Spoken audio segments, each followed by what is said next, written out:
Eh bien, je vous l'annonçais plus haut, Horizon Culture ce soir nous parle des rythmes et danses, miroirs des peuples. Qu'est-ce qu'on y met? Nous le saurons tout de suite après cet extrait du documentaire réalisé sur les danses traditionnelles par Yasmine Damata.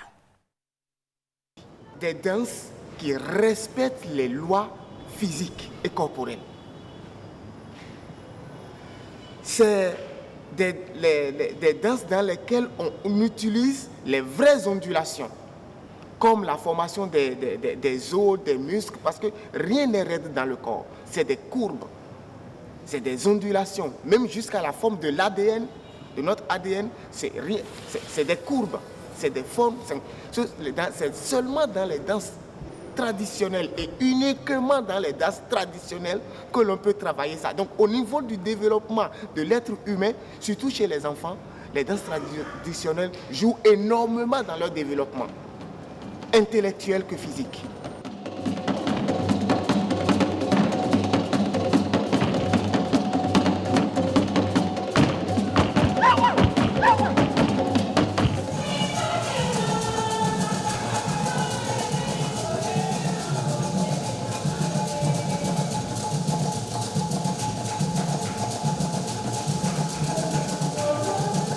Agbadia, à l'origine, n'est pas une musique religieuse. C'est une musique de résistance populaire exécutée par les peuples du Ghana, du Togo et du Bénin, les peuples côtiers, ceux-là qui ont comme activité la pêche. Et c'est lorsqu'on revient de la pêche et que la pêche est abondante, on a attrapé beaucoup de poissons, de gros poissons. Nous avons notre plat préféré que vous connaissez, qu'on appelle naturellement dacoin. On mange ça et puis on fait un peu ça. Et je pense que finalement, c'est avec cette musique qu'on exprime la joie de la réussite de la pêche. Le zéli, c'est une danse atypique. Cette danse ne peut s'apprendre.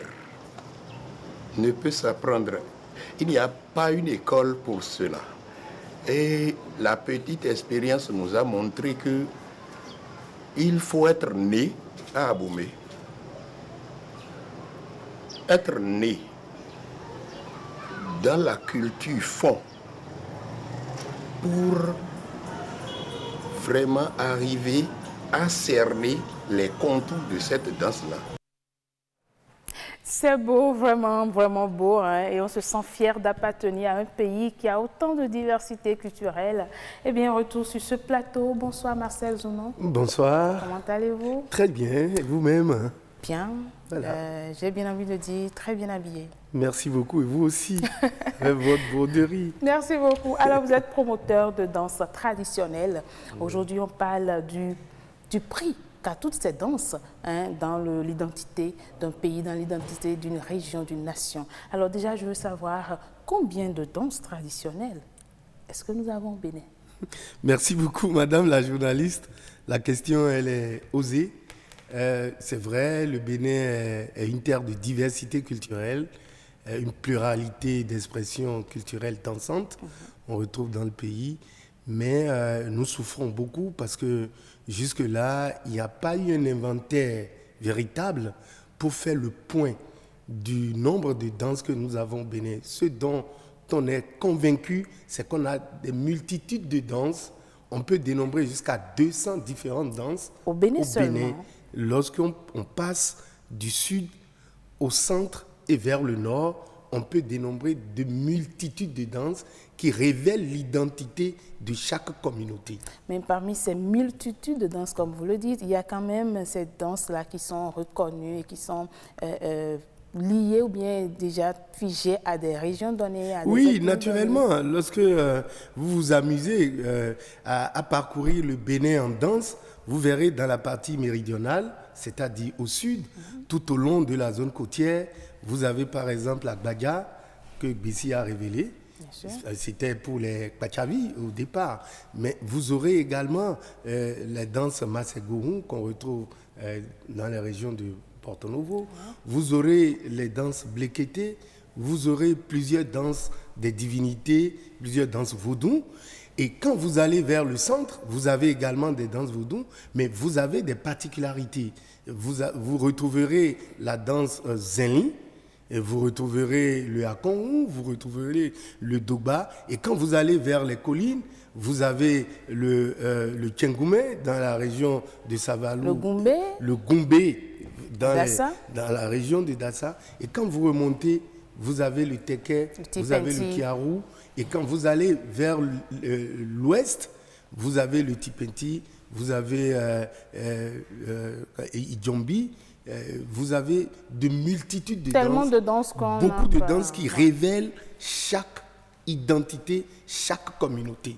Parce que pour nous, les chercheurs du patrimoine culturel traditionnel, c'est très intéressant. Parce que je parle de la zone côtière, mais quand vous allez dans la partie méridionale est du Bénin, vous avez le Bolodjo, vous avez le Guélédé, vous avez pas mal également de rythmes qui révèlent les Nago, les Yoruba. De l'autre côté, vous avez des rythmes qui révèlent les Mina, vous avez des rythmes qui révèlent les Goun. Vous allez vers le centre, vous avez des rythmes qui révèlent les Fonds. Tellement de rythmes. Mais pourquoi dit-on que cette danse-là porte l'identité d'un pays ou bien révèle l'identité d'une nation, d'une ville, d'une région donnée? Oui, naturellement, parce que quand on parle de danse, on ne voit pas que l'expression dansante. Okay. On voit tout un ensemble de vêtements, la façon dont ces communautés s'habillent pour danser, le rythme, quel type d'instrument. Les dames d'Abomey, les Amazones, dans les mouvements d'ondulation de corps, les pas noués autour de la poitrine, etc. Ça exprime quelque chose. Ça voudrait signifier tout simplement que quand vous allez dans une communauté, vous retrouvez la façon dont la communauté s'habille pour faire la danse, la façon dont la communauté chante pour exprimer sa joie ou sa détresse. Et vous retrouvez la façon dont la communauté se part en termes de perles, en termes de boucles d'oreilles, tout ça. Vous l'aurez, même la façon dont la communauté se coiffe, vous avez ça. Et vous avez maintenant les différents types d'instruments de musique qui entretiennent cette danse-là. C'est pour vous dire que quand vous prenez une danse au Bénin, vous savez déjà à peu près de quelle communauté cette danse-là provient en termes de langue dans laquelle les chansons sont faites, la façon dont ils s'habillent, la façon dont ils jouent l'instrument et la façon dont la danse s'exprime. Mais de façon générale, lorsque vous êtes dans la partie méridionale du Bénin, vous retrouvez que la danse se fait beaucoup plus au niveau du buste, au niveau de la partie supérieure du corps. Mais quand vous remontez vers la partie septentrionale du Bénin, vous retrouvez les danses souvent se font par les jambes. Comme le Teke Comme le Teke, comme le Saint-Sénou, comme même le Tipenti qu'on retrouve de l'autre côté. Et donc c'est pour vous dire réellement que l'expression même de la danse révèle l'identité du milieu où cette danse-là. Justement, tout à l'heure, au début, vous avez dit qu'on a plus de 200 danses au Bénin. Est-ce que toutes ces danses-là portent ou véhiculent l'identité ou sont vecteurs d'identité? Naturellement, parce que vous savez, nous avons malheureusement vécu la colonisation, mais elle nous a enlevé notre moi intérieur, notre façon de nous exprimer. Parce que lorsque vous prenez une communauté, depuis la naissance de l'enfant, le baptême coutumier se fait toujours à travers certains rythmes, à travers certaines danses. Aujourd'hui, ces danses sont en voie de disparition. On ne retrouve plus. Même lorsque vous retrouvez dans les cas de décès, il y a toujours, heureusement que ça a été encore plus présent dans le plateau du Dahomey avec le Zeni. Le Zeni, on joue souvent pour... Et là, vous le retrouvez dans toutes les communautés du Bénin. Lorsqu'il y a un décès où il devait avoir un enterrement, les rituels concourent au chant, aux danses, au panégyrique de la communauté. Et tout ça fait la richesse et fait la diversité du Bénin. C'est une chance extraordinaire que le Bénin a. Mais comment faire alors la promotion de toutes ces danses-là pour que quand on parle du Bénin aussi, qu'on puisse se dire, ah voilà, telle danse, c'est comme par exemple au Sénégal. Oui. Quand on parle du Sénégal, tout le monde sait que c'est le mbala. Oui, mais vous savez, la promotion de la danse, elle a commencé tout doucement, surtout avec le nouveau gouvernement qui est là à travers son PAG. Il a mis un accent fondamental sur le volet touristique, qui est un élément fondamental de création d'emplois et de richesse. Et le tourisme ne peut pas vendre le Bénin sans des produits. La culture constitue un produit fondamental et la danse en est un élément important. On peut même tracer pour le Bénin un circuit de danse en montrant qu'un touriste qui arrive à Cotonou peut circuler dans tout le Bénin en voyant différentes expressions de danse, différentes façons de faire. Et deuxièmement, il faudrait que ces danses aillent dans le système éducatif. Aujourd'hui, l'UNESCO est en train de travailler pour que les danses soient, que le patrimoine culturel et immatériel soit inscrit dans le système éducatif formel et non formel. Et là, nous avons, en tout cas, pour le compte du Bénin aujourd'hui, il y a un projet qui est né, le projet de détection des talents et les classes culturelles qui vont révéler l'essentiel de ce que le Bénin Ça voudra dire qu'il y a des danses spécifiques sur lesquelles le travail se fait. Sur lequel le travail se fait au niveau même des danses, au niveau de la musique, au niveau du théâtre, au niveau même des arts plastiques. C'est des éléments qui vont être inscrits dans le programme éducatif, ce qui permettra de faire la promotion de notre culture. Moi, je reviens d'une réunion importante à Santiago. Mais je vous dis, la danse aujourd'hui a une expression plurielle. Et cette expression, que tu comprennes, Mina, Adja, espagnol, français, allemand, chinois ou n'importe quelle langue, lorsqu'un peuple se met à danser, le public pluriel retrouve toujours ce dont il recherche, la joie. Mais quel est le profit qu'on en tire au plan social? Au plan social, Valoriser ces danses, ça nous rapporte quoi? Ce que ça nous rapporte, c'est la joie de vivre. C'est l'identité culturelle à inventer. D'aucuns disent que qu'est-ce que la culture apporte? Qu'est-ce que la danse apporte?